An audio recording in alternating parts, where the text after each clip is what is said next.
Okay, this video is on three simple actions to create in Photoshop. One of them is a vignette, a darkening vignette that will go around the edge of a picture, and it can be used in several ways, as I'll show you hopefully. Another one is called 15% brighten, and one called 10% darken. So these are things that you will do sort of relatively frequently in Photoshop, so why not create an action out of them so that you can simply do them in a matter of seconds rather than having to go through all the same steps time after time. So let's have a look at this image called the red hat. Let's just process this one as if we were doing it for competition or print.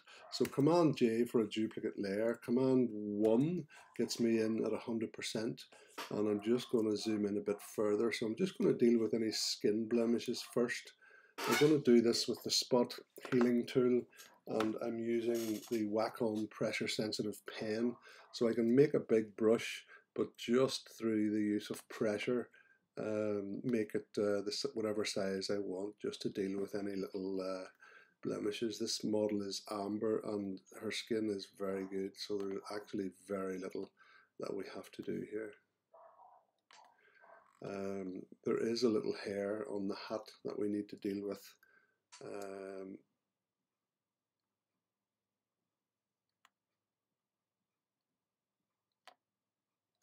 And from memory there is also a little bit of white fluff there and a little bit of black fluff. So you can see this is an image that I've worked on many times. Command 0 makes the image fit the screen. So having got rid of the blemishes, I'm now going to flatten the image for a new starting point. So Command J, one of the things I want to do is selectively brighten the face and darken the shoulders. So let's in fact just deal with the eye first. I want to work on the eye. So image adjustments, shadow highlights. That's a bit severe, so I'm just going to bring those back a bit. Option and mask deletes or makes that invisible. B0 makes me brush at 100% with a nice soft edge brush. I use the shift left square bracket key to reduce the softness or hardness of the brush. Now this is mad, obviously starting off, but we're going to play with the opacity.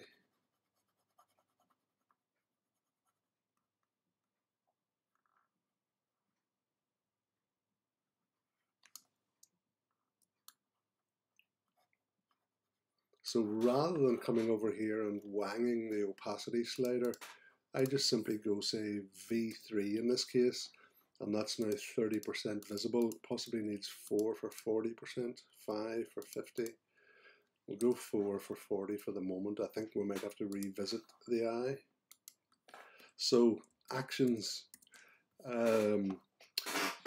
I want to show you how to create an action for anything. So what you do is you go into actions, click here on this little tab and new action, and I'm going to call this 15%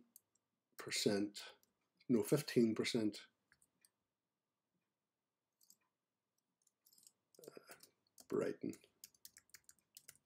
and click record. So everything I do from this point on is recorded.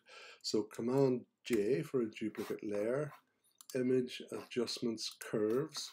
Now the way I use curves is in pigmenting percent rather than light 0255. So I click in the middle where output is 50 and input is 50, and if I double click on the 50 to highlight it and go shift down, that is a 10% shift from 50 to 40%. And if I then bring it down to 35, that is a 15% shift.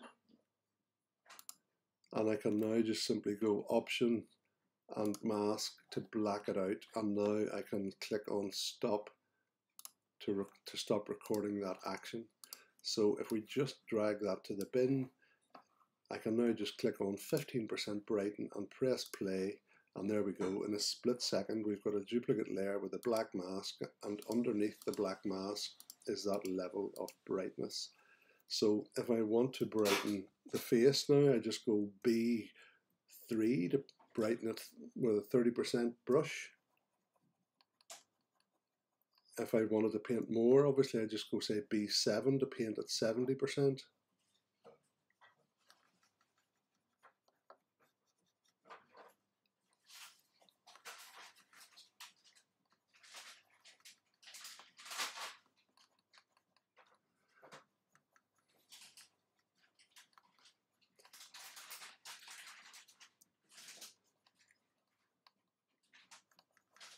So I'm painting with the softest brush available to me in Photoshop, but I think as I turn that off and on, I think the transition from the areas that have been brightened to the areas that haven't is a wee bit too severe.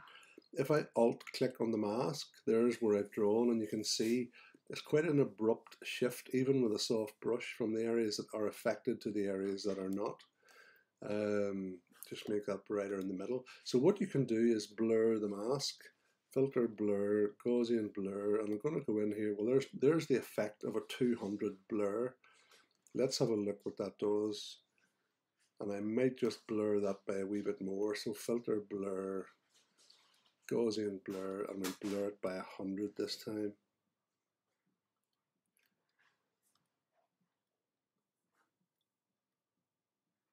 And there's the effect of that. So I can now flatten image. So as well as brightening the face, I want to darken the shoulders slightly. So let's create a new action. New action, and we will type in darken 10%. You don't need as much on the darken. Click record. So Command J, image adjustments, curves. Click in the middle again, and this time output shift up changes the 50 to a 60, which is a 10% change. OK, option and mask, and then stop recording. So I'll just drag that to the bin. And now if I want to darken the shoulders or any part of any other image going forward, darken 10%, press play, and in a split second I've got that darkened layer with a black mask. So because I only want this to be a little bit, if I go B2, I'm painting it in at 20% opacity, so it's nice and subtle. And I might just vignette the corners there a little bit too. So let's have a look at the mask I've just painted. So because I've been painting at 20%, it's grey rather than white. If it was 100% white, it would be 100% visible, but because I've painted in grey, it's just a little bit visible. There's the effect of it on her shoulders. But again, I want to blur that, so filter, blur. You'll get a better idea if I option click on the mask, and then you can see the effect of the blur on the mask. There's what 100 does, so it's not enough 200.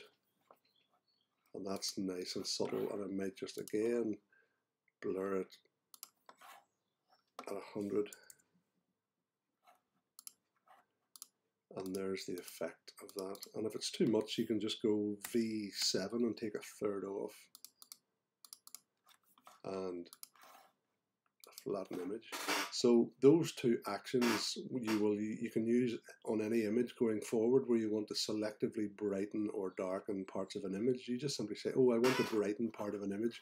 Play that action, B for brush, paint it whatever opacity you want, and just very softly paint it in. So I also mentioned the vignette action. So let's, well, in fact, how I do this is draw out a marquee. So I'll draw out the marquee first, because you cannot create an action to draw out the marquee. Some days you're going to want a border that thick. Sometimes you might just want a very tiny border vignetted, like that. Or sometimes you might want you know, a big broad border like that. So I'm just going to go with this for the action. So now everything I do from this point on is recordable. So new action, and we'll call it Vignette 2020 and click record. So select inverse, select modify feather. We'll type in 400, even though it said 400 in there. Make typing in 400 part of the action, otherwise it will go with whatever is in there when you press play. Command J to put that on a new layer, Command L to bring up levels, and rather than wanging that slider, I'm going to double click on the 1.00 and go shift down, down, and bring it down to 75, and that is a 25% darkening. And I'm now just going to go V7 and take a third off, and I'm now going to click stop recording. So I've made that action include making it 70% visible at the end. So let's just have a look. We can just now draw out a marquee at whatever thickness we want, and then just click on Vignette 2020 and press play, and in a split second we've got that lovely soft vignette at 70% opacity. So flatten image. I can show you other ways you can use that. Here we have this image of a ballerina. Now first I want to fix the shape of the skirt, so I'm just going to very quickly draw out an ellipse.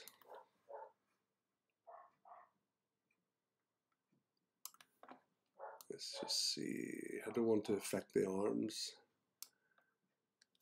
If I go Command T, oops, I need to go, let me just check this, transform selection rather than transform the image. Transform, so right click and transform selection, right click and choose warp, and I can just warp that down below the knee, warp that out a wee bit, warp that in on the arm. So we're fairly good there. So all I want this for is the marching ants. If I now go filter liquefy, everything on the outside of the marching ants is frozen. So if I drag the skirt up to the edges of the frozen part, I cannot physically draw them out any further. Now you don't want to create a perfect circle because then it will be obvious what you have done.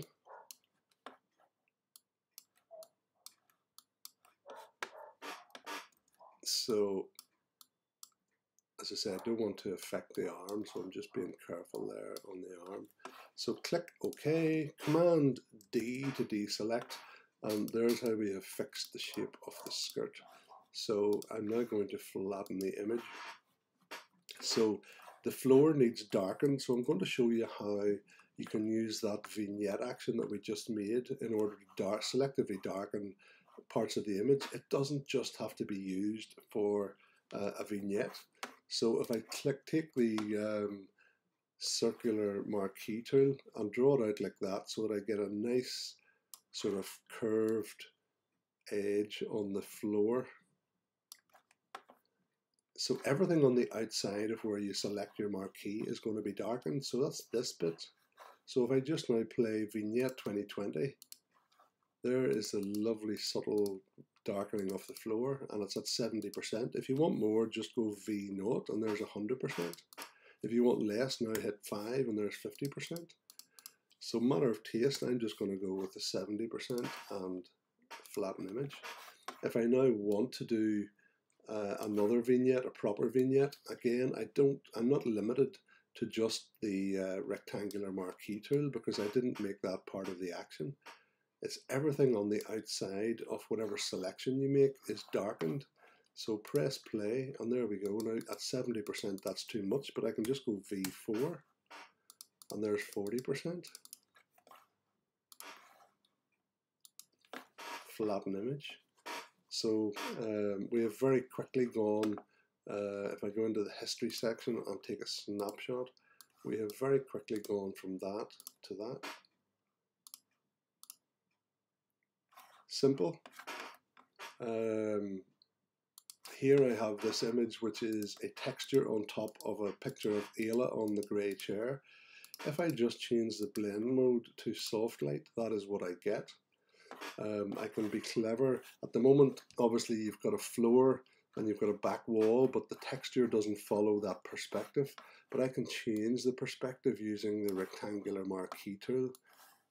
So I've just selected the floor. If I then go Command T and right click and choose perspective, I can change the perspective of the floor. So the texture of the perspective of the bottom part of the texture layer, has been altered. Command D to deselect. And if I don't want the texture over her skin, I can just click on mask for a white mask, B7 to paint at 70%. And I'm going to zoom in. So there's texture on Ayla's face there. So I need to be painting in black. So X to paint in black. So by painting in 70%, I'm still allowing 30% of the texture to show through.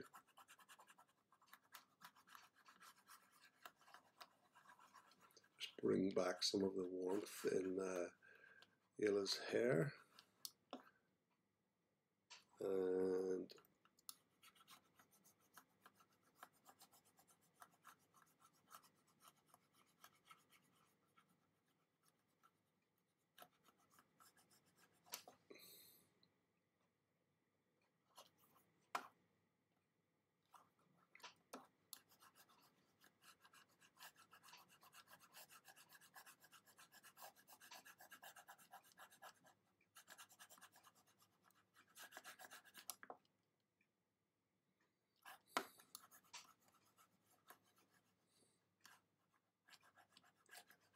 now I'm spotting some little marks on the floor that I should have dealt with, but I can still deal with those. So we'll have a look in a second and see. Now parts of her skirt are slightly see-through, so I'm just going to go B3 to remove 30% of the texture coming through on the sheer part of her skirt.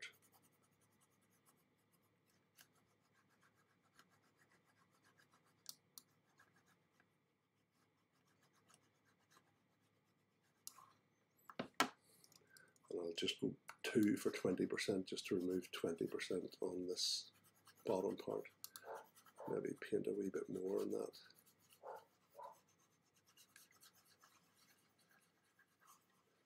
So you can't really blur this type of mask, because if you do blur it, obviously then it's going, outside her arm, and it's blurring.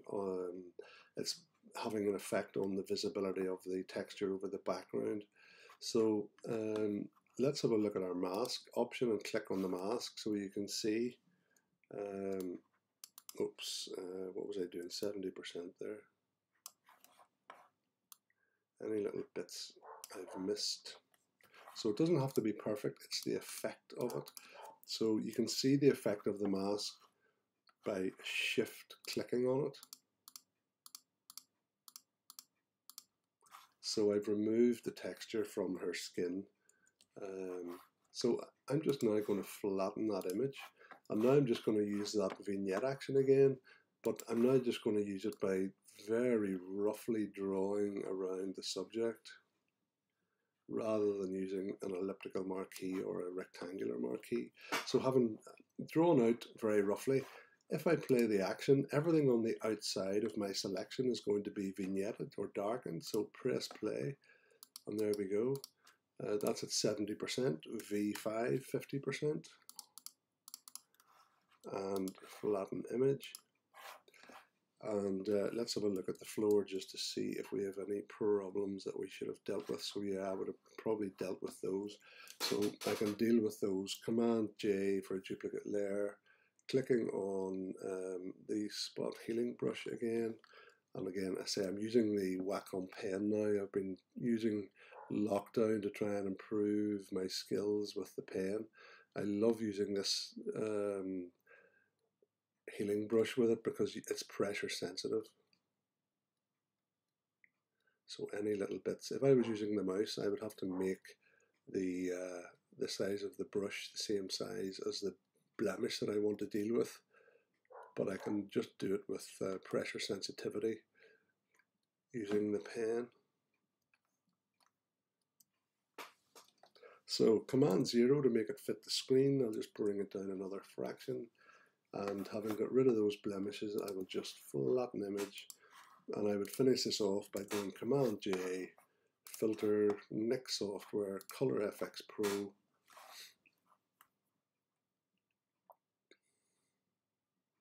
something like Darken, Lighten, Center.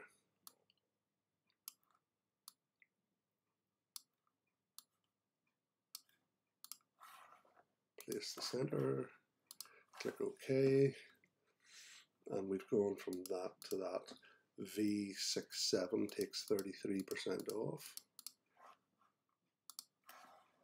Flatten image. So how long did that take me to go from, if we're going to the history section, take a snapshot, how long did that take me to go from that to that?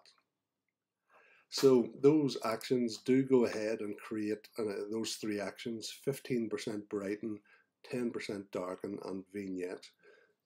You can obviously brighten more than 15% or darken more than 10%, and then just use the opacity of your brush to just paint it in at lower opacities rather than bringing in the full amount. But I can only teach you the way I like to do it. Hopefully this other video helps.